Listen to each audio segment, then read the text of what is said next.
Good morning, members of the media, and good morning to those of you viewing at home. Welcome to APNU's press conference. Of course, as you know, APNU is a Partnership for National Unity.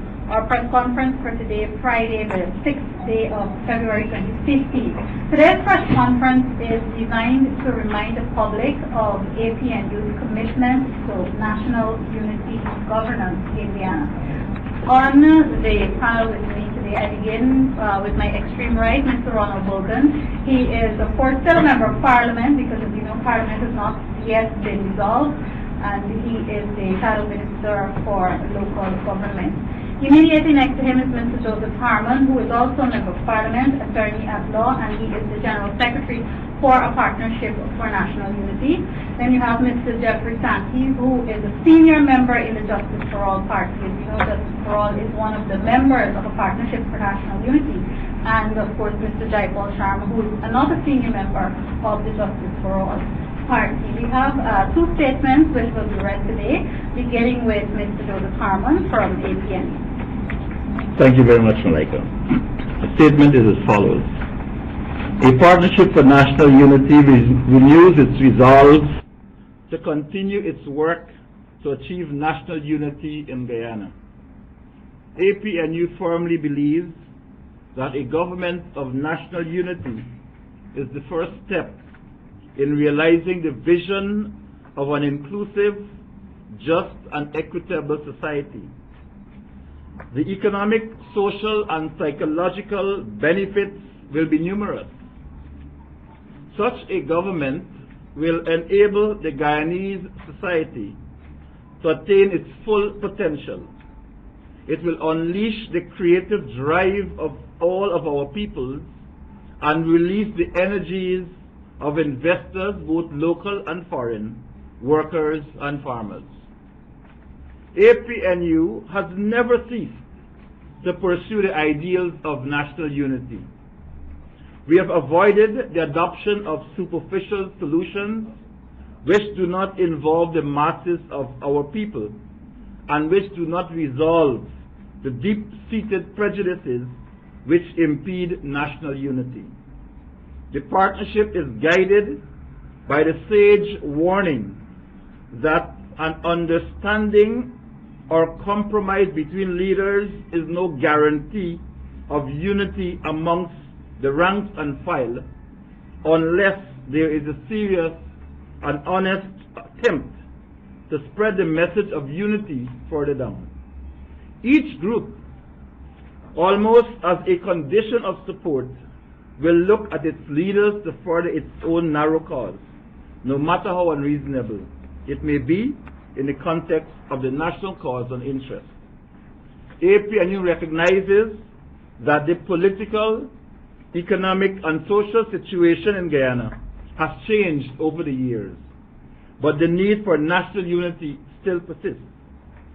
Our multi-ethnic partnership, we believe, allows us the best means of achieving national unity. This is the grand mission of a Partnership for National Unity. APNU is cognizant of the historical damage that racial hatred and political prejudice has wrought. APNU rejects or respects the rights of every ethnic, religious, and social group. APNU will not relent in its endeavors to remove all impediments to national unity. National unity is an imperative in Guyana's current fragile political, social, and economic circumstances. In a plural society like ours, there is a clear choice between the uplifting benefits of cooperation and the downside of destructive political competition. The time has come for all Guyanese to make the right choice. The choice to see realized the dreams of national unity under a banner of a Partnership for National Unity. APNU therefore restates our resolve to work along with any agency, organizations, persons, and political parties in order to achieve the ideals of forging unity amongst the people of Guyana. Thank you very much, General Secretary Harman. I'll now invite Mr. Jeffrey Sankey to read his statement. Yes, this is the statement from the Justice for All Party. The Justice for All Party, JFAP, is committed to the vision of a Guyana in which all citizens can live productive lives free from poverty, hunger, and political or racial discrimination. A Guyana where people are safe in their homes and in their communities and are able to enjoy the benefits of political, social, and cultural liberation. The JFAP is a strong and committed partner in a Partnership for National Unity, APNU, and will be contesting the 2015 general and regional elections as part of the partnership. The Justice for All Party has always stood up for the disenfranchised, the underdogs, and the people that have been discriminated against by this PPP regime, and will continue to do so. The Justice for All Party remains committed to its constituents and all of our core values and the things that we have always fought for and will continue to fight for. We are committed to the removal of the People's Progressive Party civic administration, and we strongly believe that being a partner in a Partnership for National Unity will make that possible at the upcoming general regional elections. We are committed to the achievement of national unity in Guyana and will work to make that a reality under an APNU-led government of national unity. Thank you. Thank you very much, Mr. Sankey. Ladies and gentlemen of the media, the floor is now open for questions. As usual, kindly focus on the statement first, identify yourselves and the media houses that you're representing. First question, please. Yes, Chevy. You can use the microphone. Thanks.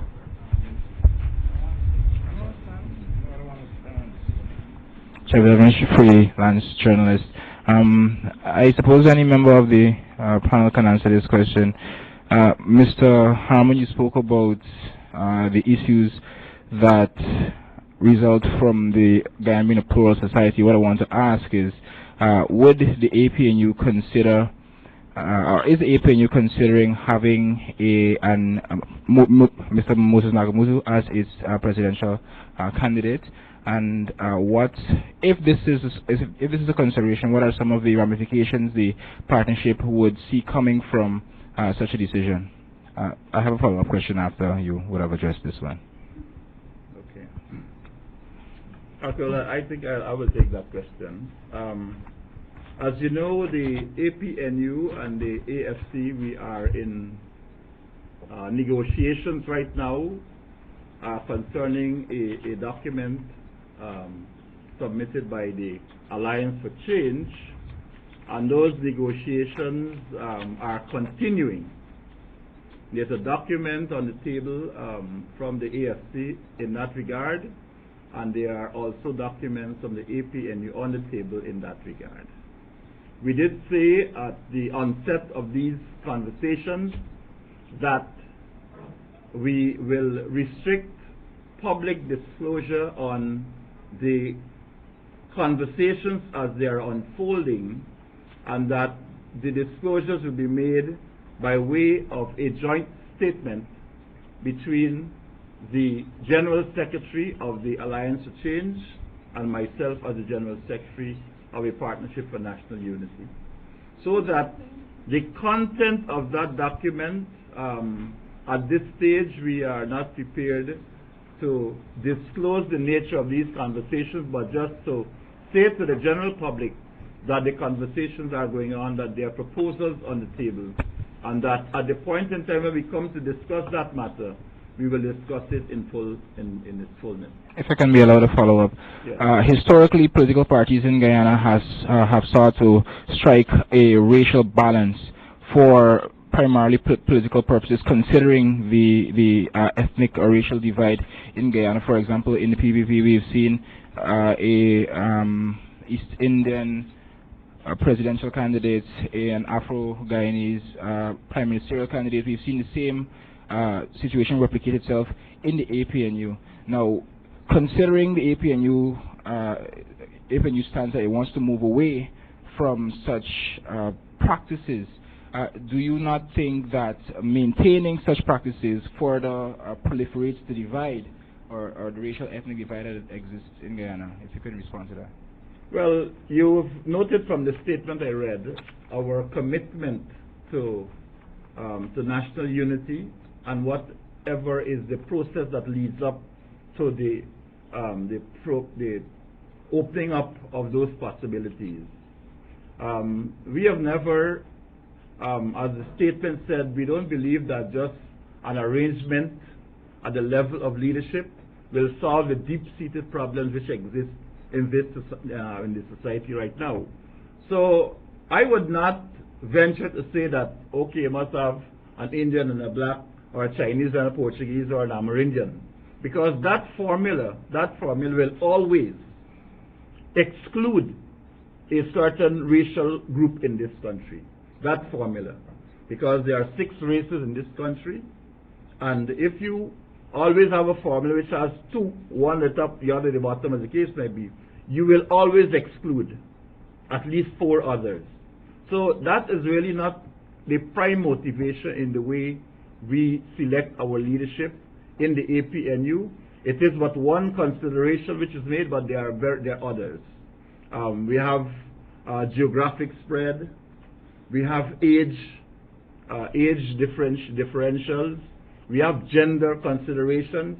So all of these are considerations which we take into account in determining who our leaders are. And at the end of the day, it will basically be what comes up from the membership as representing those considerations, right? So it is not just about Indians, Africans, black and Indians, the case might be, but we are, as I said, we have a racial mosaic which involves not just those two racial groups, but there are other persons, and we have to consider all, and that is why we have basically taken this position and not following the PPP model. The PPP model is a failed model, and we don't ever want to replicate that in this country. If I can ask one final question, don't harm anyone else. In considering the prime ministerial and the presidential candidates for the APNU, if that person, he or she, is of an East Indian descent, does the APNU consider what ramifications this can have on its traditional Afro-Guyanese support base? You know, let me say this, we are a mass-based organization, and we consider all of Guyana our constituency. We consider all of Guyana our constituency. We have one constituency where the APNU is concerned. And therefore, people from all across this country, of all ethnic background, come out and support us. At our conferences, at our council meetings and so on, you will recognize that the attendance there and the participation is very widespread and broad. And therefore, for us to just limit the consideration to just 2 racial groups, I'm saying it's not the way we do things within the APNU. We consult widely, and coming out of those consultations, it is really what the people on the ground coming up to the leadership, it is the messages we get from them that is reflected in the type of persons who actually lead the partnership. What role will the JFAP be playing in the partnership? Well, JFAP can answer that, but I can say as a general statement that a partner is a partner. You know, you don't have a little partner and a big partner. We have partners in our partnership, and each of those partners have a seat at the table of decision making. In the way we conduct business in the partnership, we have a leadership council which is made up of all of the political parties along with other organizations that support us and subscribe to our statement of principles. Then we have what we call the executive council, at which level, which is really the decision-making forum, and all of the partners sit at the table there, and they have an equal say in what we do. And so that is how we arrive at decisions, so that we consider JFAP to be an equal partner. It's like you and your wife are partners. You are not senior to your wife. I mean, they're your partners, and you work together to achieve certain common objectives. But I don't know if Mr. Sharma or Mr. Sankis would wish to elaborate on that. Well, you said it all, and basically that's it. My few years with the APNU was exactly as MP Harmon mentioned. We was always recognized, we had always given our opinion on matters, and I would suppose that we would be heard. So it was a transparent process for me in the APNU. So that is how it works. In addition, has any other political party indicated an interest in joining the partnership? Well, during an election period, that is when you find a lot of political parties who might have been dormant start to rise. I suspect that as we get closer to May the 11th, that other entities will spring up. What we say is, look, we have some statement of principles. We have a unity charter, and once you subscribe to those things, you subscribe to our commitment to national unity. You subscribe to the inclusiveness of our organization.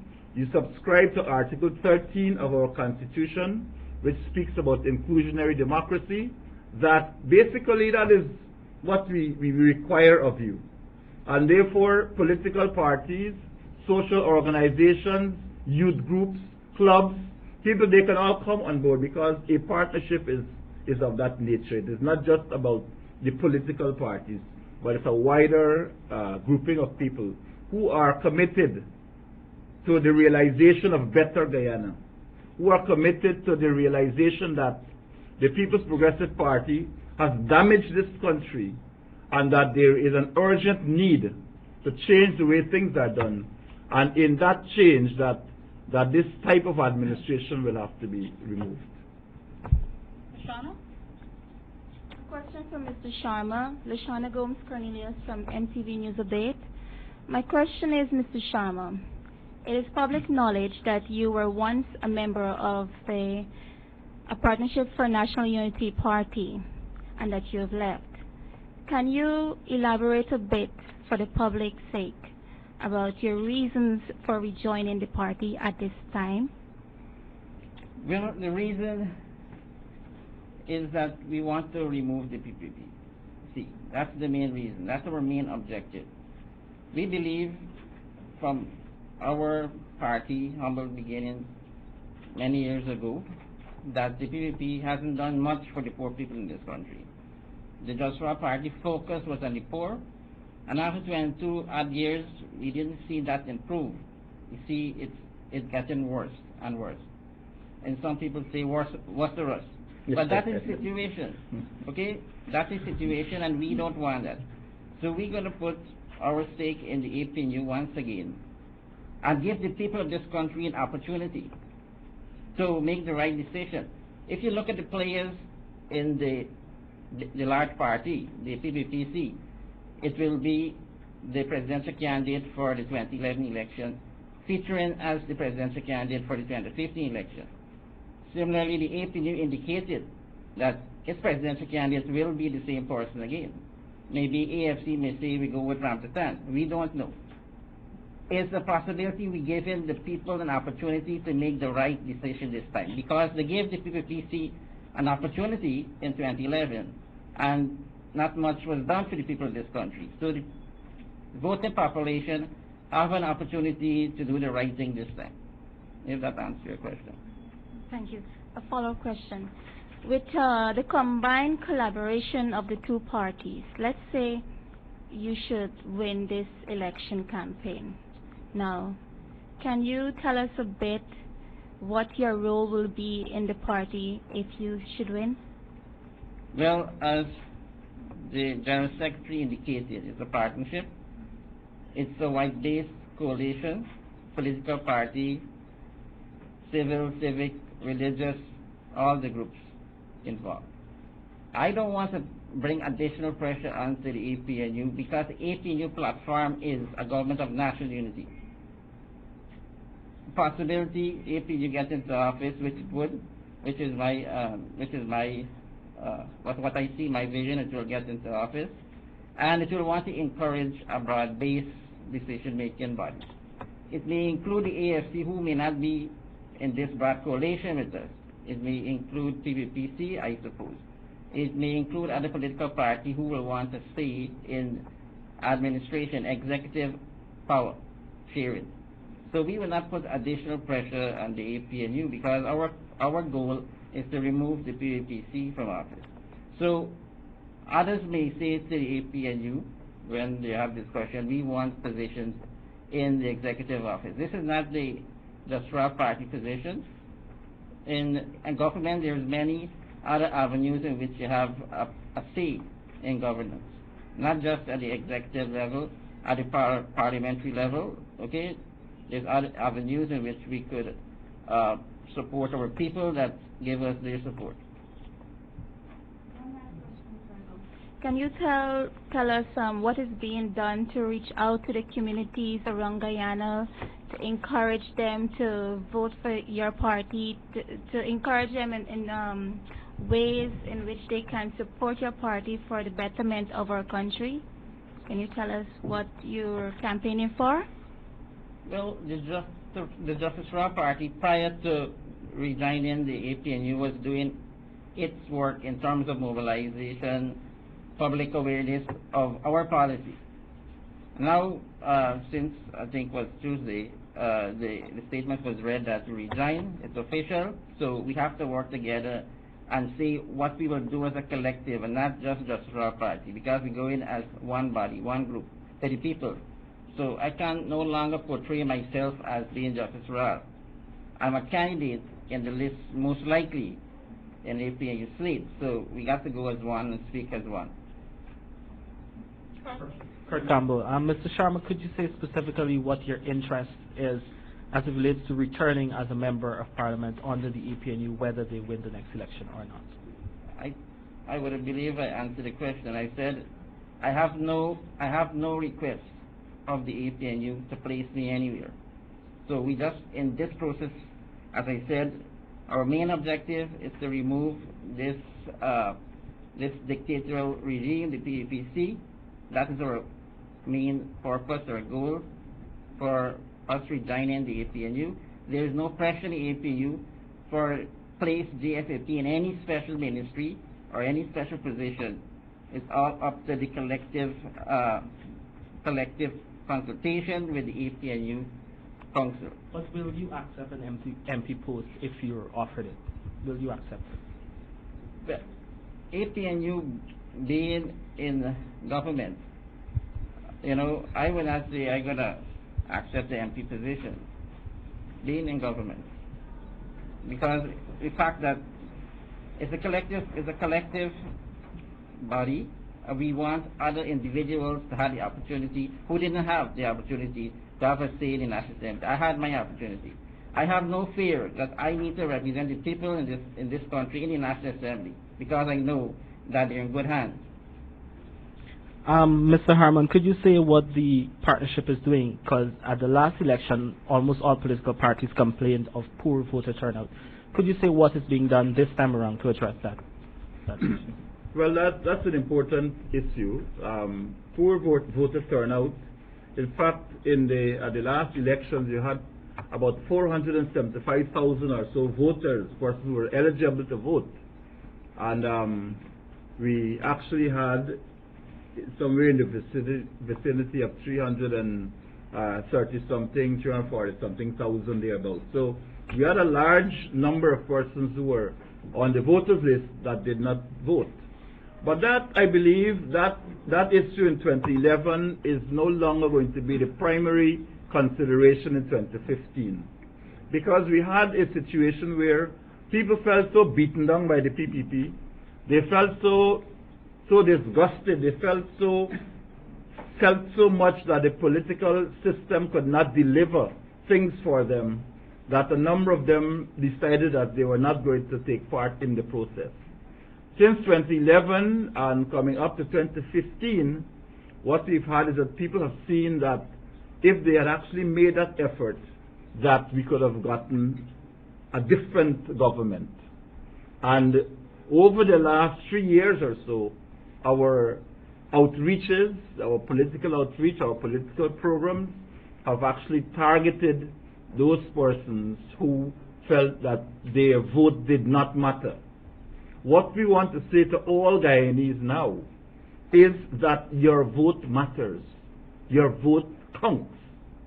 And to the supporters abroad who might be also looking at this program, that whatever support you can give to this process, whatever encouragement you can give to your family or friends or so on at home to come out and vote, it will be important for us.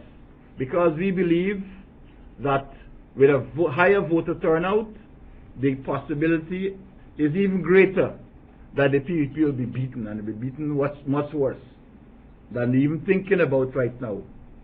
But I know that we've actually started working, the partners in the partnership have started working. In fact, Jaipal just spoke about what the Justice for All Party has been doing.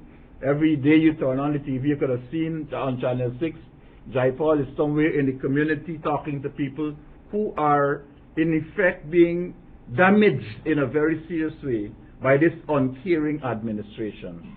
So what we are bringing to the table this time is the collective energies of all of what is happening there on the ground to the table. And we believe this time that more of the voters, people who did not vote on the last occasion, would come out. But finally, let me say, however, even though I'm saying that, I'm also calling on the Guyana Elections Commission and all other entities with the resources to ensure that voter education is pumped up to another level. Voter education is crucial at this stage. It is not just about putting something in the newspaper or putting an ad on the television. It is about getting that message to people in the medium and in the manner in which they understand. So that the voter education has to be more targeted this time. And I'm making this call on GECOM and on all other entities to pay specific attention to voter education, because once people are properly educated, we believe that they will come out and they will vote. Mr. Sharma, Coyle Jones from News Update, MTV News Update. You would have indicated that, or it's known that you were a part of the partnership before the relationship did not endure. Were there any, let's say, promises by the partnership to ensure that the relationship continues after the elections for the Justice for All Party? The 2015 election? Yes. Well, we're not there as yet, and we can't pronounce on that, but we joined together for a purpose, and I keep saying the purpose, okay, and that's the objective. And you know the reason why I would resign. I don't have to repeat it again, reiterate why I resigned. You know the situation. With an APNU in power and administration, the Justice for All Party have no fear that persons will use the high office to ridicule people and don't let the courts take a course of action in matters. Okay, so I have no fear in APNU in office. As I said, APNU in office, I don't need to be a member of parliament. A member of parliament is there to speak out and fight for the rights of the people. Why would, if I believe the APNU is good for Guyana, I don't need to be fighting for the people any longer. I don't need to be in the assembly. However, the APNU in opposition again, I will request a position as a member of parliament to continue my fight in the National Assembly. Sir, on your program, as the GS mentioned, a few times in the past you've mentioned that you felt that your partnership had a kind of laid-back attitude with getting certain things done, and you would have had a more proactive attitude towards that. Is that your view still at the moment? It is the view of many. It's not just the Justice for All Party. It's the view of many that APNU, the leadership is from the PNCR. They have their view how they want to carry out certain activities. I cannot say how they should or how they should not carry that out. Should you have a say as it's a larger responsibility when you're head of an organization. I understand the pressure that the Brigadier Granger was under, because he doesn't have to just satisfy what the people want locally, but internationally he has to be responsible.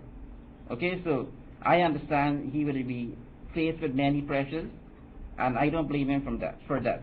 But other political parties, yes, they're gonna jump and say, no, you should do things this way or that way. But you have to look as a leader. You have to look at all sides of the coin. Okay, so I don't say I against him in the way that they may have acted. Finally, sir, being a member of the partnership, do you believe, or does the Justice for All party believe, that the presidential candidacy and the prime ministerial candidacy should be rotated among the different parties, given the fact that the APNU has already had a chance at the 2011 election, and I think the WPA would have had a chance at the prime ministerial post? Do you think the other party should have a go at this election? Being part of the APNU, rejoining the APNU, I rejoined when it was announced that the 2011 presidential candidate will be the presidential candidate for the 2015 election. I know that. Okay? I also know that the Constitution doesn't ask for prime ministerial candidates. The Justice for All party's agreement with Brigadier Granger being the presidential candidate, or whoever collectively the APNU will choose as the prime ministerial candidate. I don't believe in rotation. I believe that if you have your policy, it should be played out by one person. A different individual have a different structure, a different view, a different thing. The thing will not work out if we should rotate. We agree whoever APNU puts as the presidential candidate and prime minister candidate, we support those two persons. We also believe that we don't have no problem if it's two Afro-Guyanese, they're Guyanese. Two Indo-Guyanese, they're Guyanese. It's the MP Harman, General Secretary, indicated is one constituency we have. It's Guyana. The voters are Guyanese. Okay?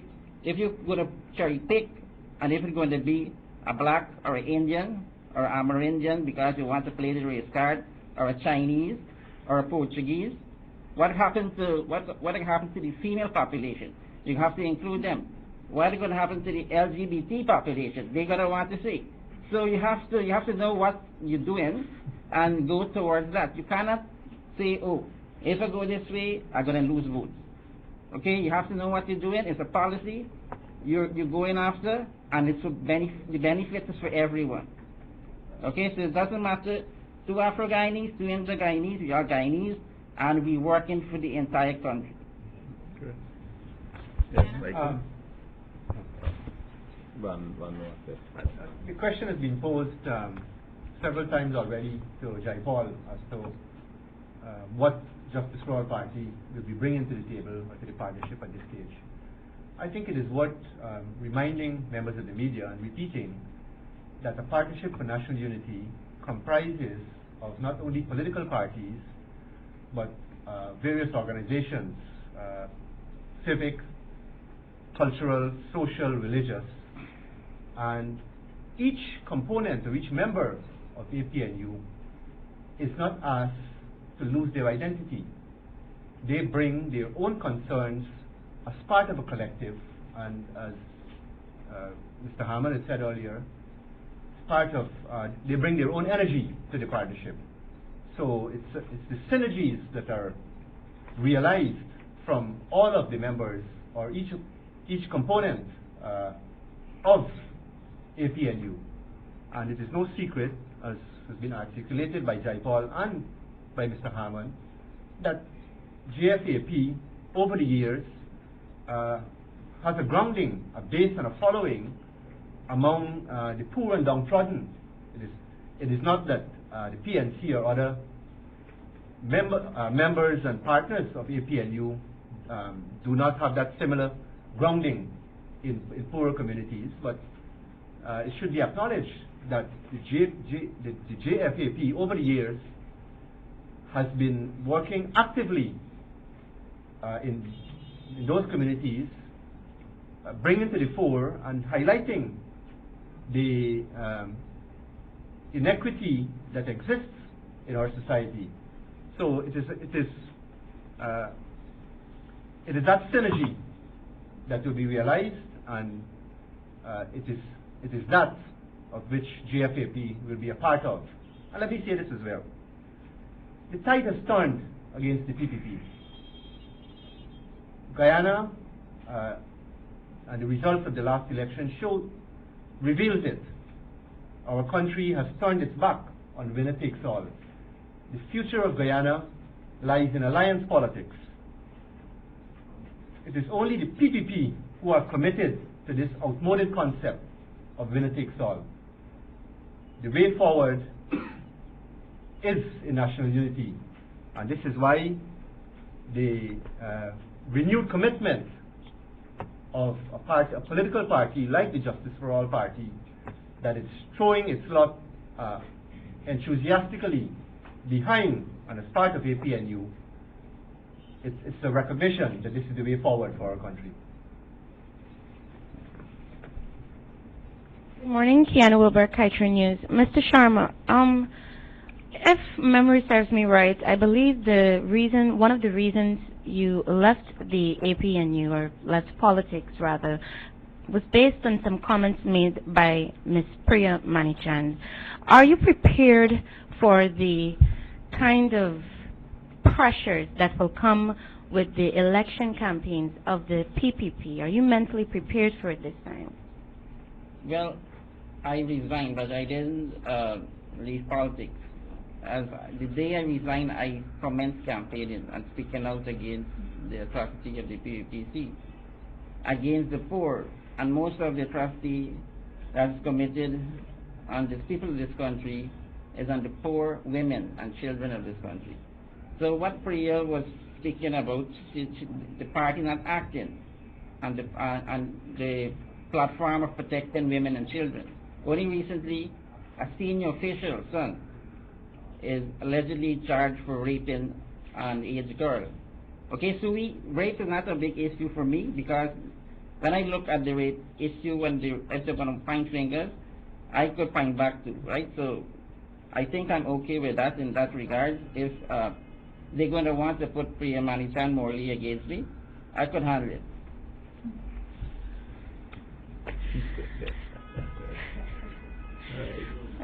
Pardon me. My second question.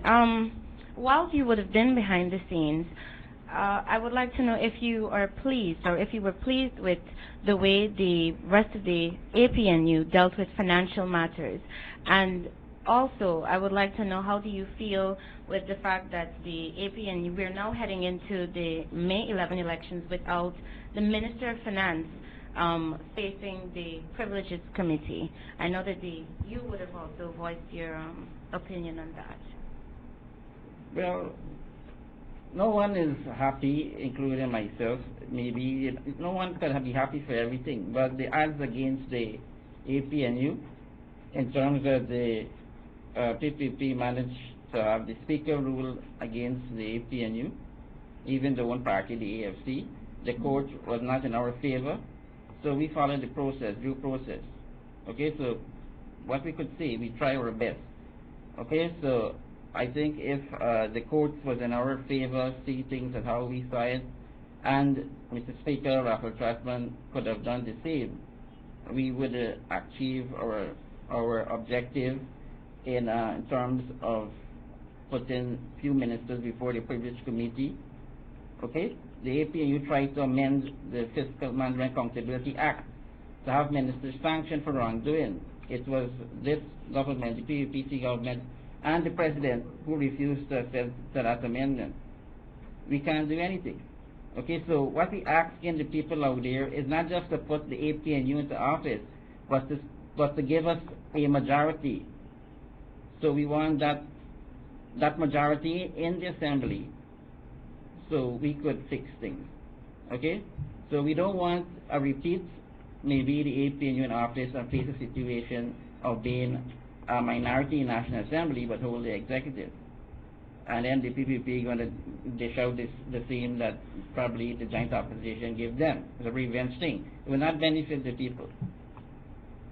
Just a follow-up. You said that Mr. Trotman could have done more. Are you disappointed with the manner in which he dealt with it?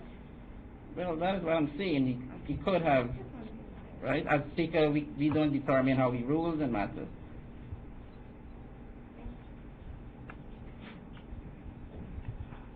Jim Paul, I News. Mr. Sharma, you said you don't want to put much pressure on the APNU earlier. What do you mean by pressure? Well, it's very easy to discern that if everybody, you want to have a wide-based coalition, you want to have everybody on board, everybody wants a piece, a stake. Somebody has to give. Somebody has to say, okay, I will not take. So the next person. If you have a family of 11, including the mother and father, and you have to feed everyone, and you only have so much on the table, somebody has to say, for this day, which will be for this term, I will not take my full share.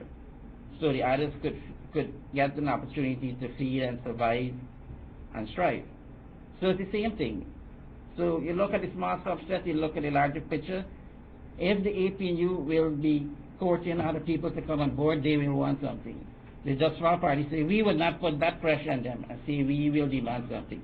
Because we want a broader coalition. We will make the sacrifice and say, give that person the opportunity to go to Parliament, give that person the opportunity to hold one of the 21 ministries, something to that effect. So that is the pressure I'm speaking about. So APNU could say, JFAP say openly to this nation, he's given up that privilege. So a next person could have it. Maybe they're more happy in having it than me. Okay, Mr. Harman, you mentioned GECOM and voter education.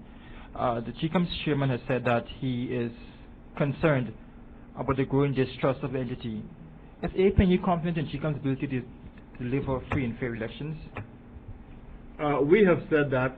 In fact, we've met with GECOM on at least 3 occasions recently. And while we still have some issues that GECOM they're working on, we have always said that we believe that GECOM possesses the competence to deliver free, fair, and transparent elections. We are also on record as saying that there are some issues in relation to the declaration of results which we raised with GECOM, and we are satisfied that they are working on these issues. We are going to meet with GECOM again definitely before the 11th of May to ensure that those issues which concern us are addressed in a satisfactory manner.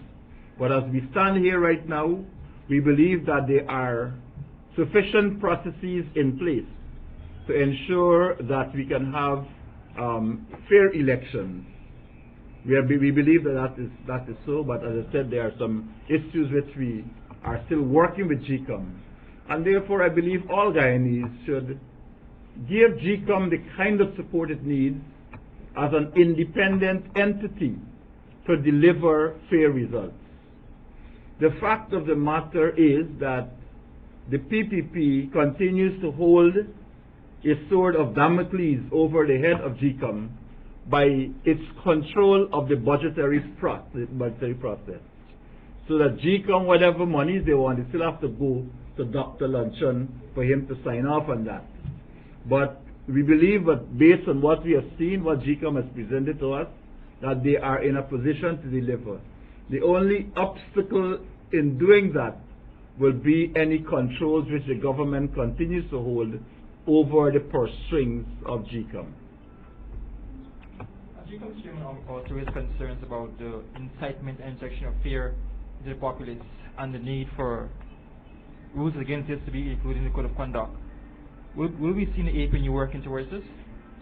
Well, the code of conduct is a document which we all signed in 2011. You recall the big ceremony we had at the Guyana, where all of the contestant political parties signed off on the document. agreeing to be bound by a certain code of conduct. But I can say to you that no sooner had we signed that document that Robert Prasad, who was the campaign manager for the PPP at that time, left the Guyana. I went straight to Ogle Airport and was on a plane into the hinterland, and to do exactly the same thing we said we wouldn't do. They were showing away land titles and so on in 2011 like crazy. They started it again. Today's paper, you see, in Region 1, the minister showing out land titles. Yesterday's paper in Region 3, you see the president and Irfan Ali showing out land titles. And for the rest of this season, this is what they're doing. And this is what we talk about. This on level playing field, and this is what I believe GECOM is talking about. We are going to continue to raise these issues, not only with GECOM, but with the donor agencies, with all Guyanese people, not only here in Guyana, but abroad. Because the government, the PPP must understand that you cannot take the people's resources and campaign against the same people. You can't take $3 billion from the GGMC to give it to the Ministry of Housing and for them to be showing out house plots all around this country like that. This is blatant politicizing of a governmental process. It is absolutely unforgivable for any political party to behave in that manner. And I said on a previous occasion at one of our previous press conferences that the government officers must understand that you do not take directions from these ministers to do things that are not lawful. So you can't let Roger Luncheon or Irfan Ali or somebody send a little memo to you because you are at the GGMC and say, share this money out to this one, give that money to this one, and give that money to this one. The GGMC was not created for that. It is not a dipping bowl for the PPP, where every time you want, so you dip your hand in it and you take out. That's the people's money. And so, Mr. Williams, I'm saying to you, the head of the GGMC, I'm saying to you, and the head of any government organization or ministries, I'm saying to you that you have to resist this unlawful attempt by the government to force you to do things that are not right. Irfan Ali had to come to the National Assembly to justify an expenditure of $3 billion if the National Assembly were still sitting. Why is it there is no National Assembly sitting that you can go to an agency like GGMC and say, I want $3 billion for housing? What housing? They're spending the money for elections. And I think the people of this country must understand. So when you bring the land titles, yes, take it. But let them understand that this is not going to make you change the way you're going to vote. You take the title and then vote them out. It's as simple as that. Marcel Thomas, Stabrook News.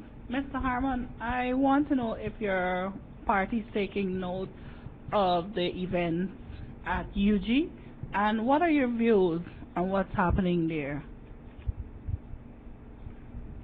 The University of Guyana is an educational institution that is dear to the heart of the APNU. In the 2011 campaign, we made certain statements and promises to the students that we believe that Guyana, if we were to get out of this cycle of poverty, that we have to educate our people.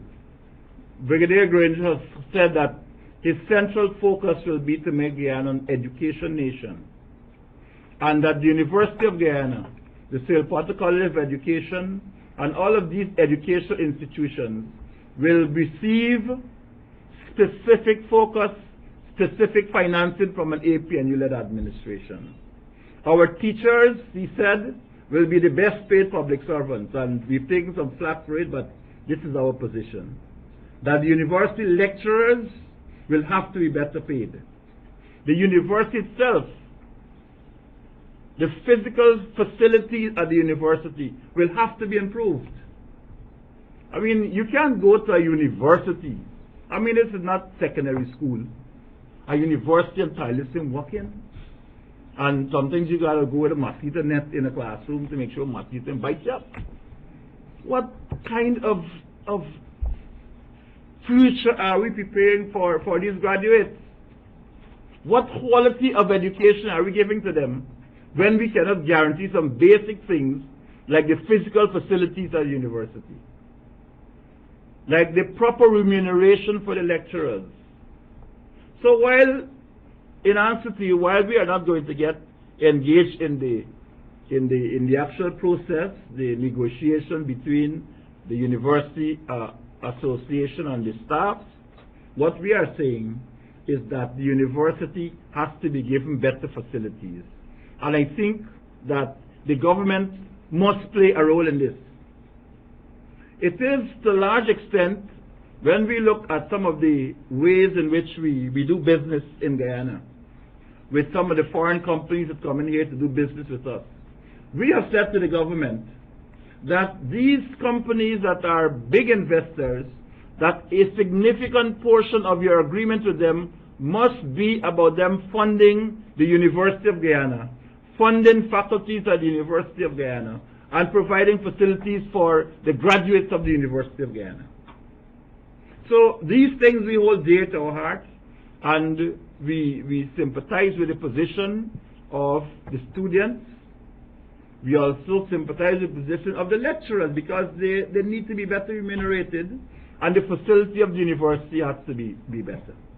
But while I'm saying this, I believe that it is important for there to find some common ground which would facilitate the students getting back in the classroom. We don't want a nation of protesters. We need educated people, and whatever is needed for that to happen, we believe it should be done so that those students can get back to their classes and continue their education. My second question is on the non-disclosure agreement with AFC. How has that been working out for you when there have been apparently so many leaks from these enclosed conversations that has both parties like scampering for damage control, I would say, with AFC yesterday releasing not what's happening but had to like defend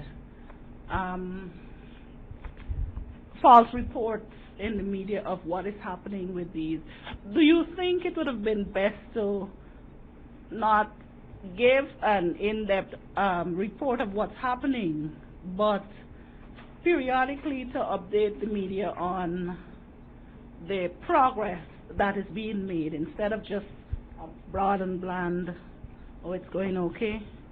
Well, we did say that we were going to make some joint statements to the media. But in between those statements, we actually enjoined ourselves to ensure that we do not leak information out there that can provide a situation where people have unreal expectations. These are very sensitive talks, and talks of this nature have always been very sensitive. We've actually committed ourselves to a non-disclosure agreement, and that the disclosure that we will make will be by the two general secretaries. The non-disclosure agreement has to do with the content of the document and the conversations.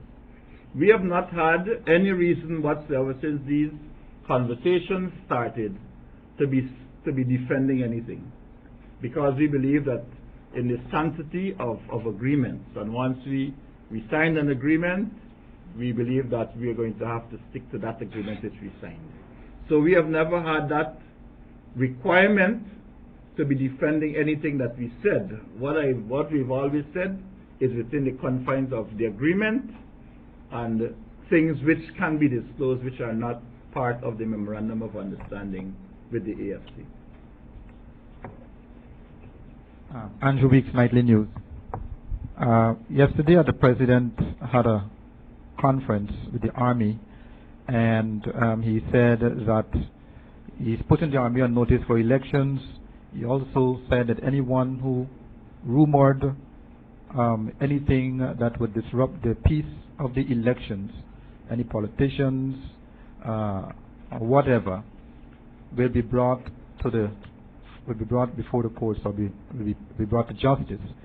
But then again, you hear the Army Chief of Staff is saying that his army is ready to defend democracy.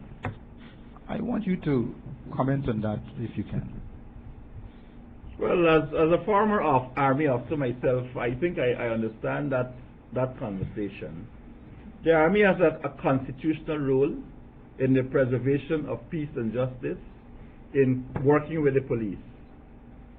The statement made by the President about the Army and respecting its constitutional role is a statement which we actually made. In fact, you will recall a few months ago, we actually visited with the Chief of Staff and the Commissioner of Police, asking that they instruct their membership to recognize their role in the Constitution and not to be persuaded by any other political consideration in their action.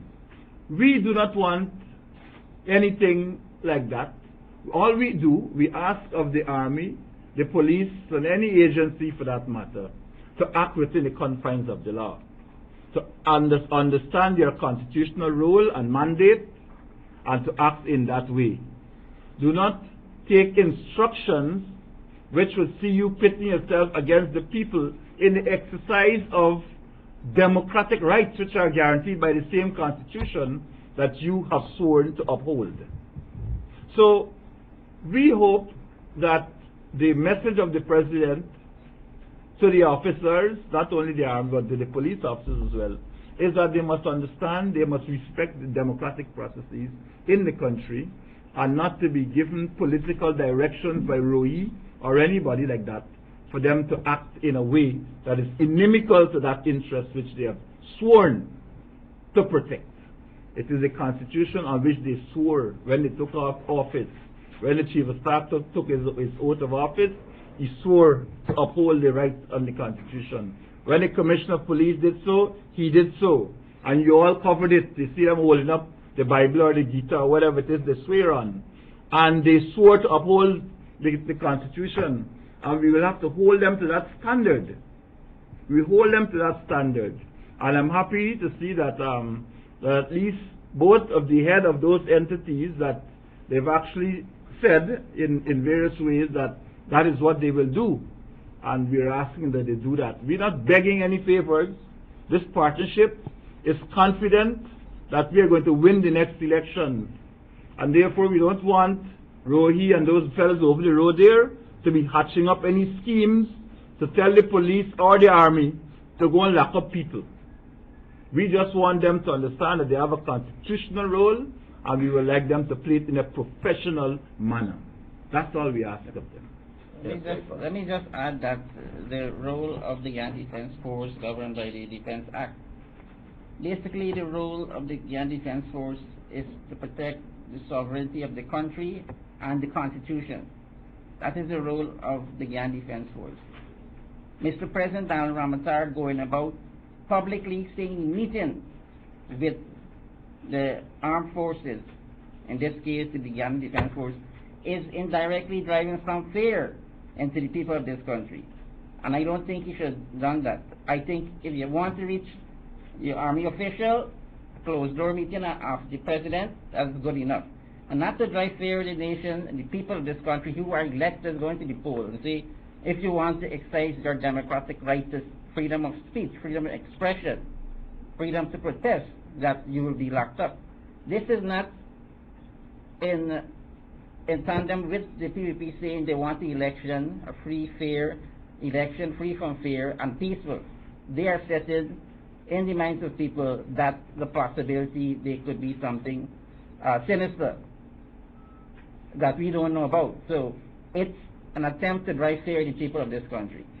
So I'm not in agreement with the head of state or the Minister of Home Affairs having meeting and publicizing it at a meeting, and I have people trained with water cannons and riot gear. This is not the atmosphere for election.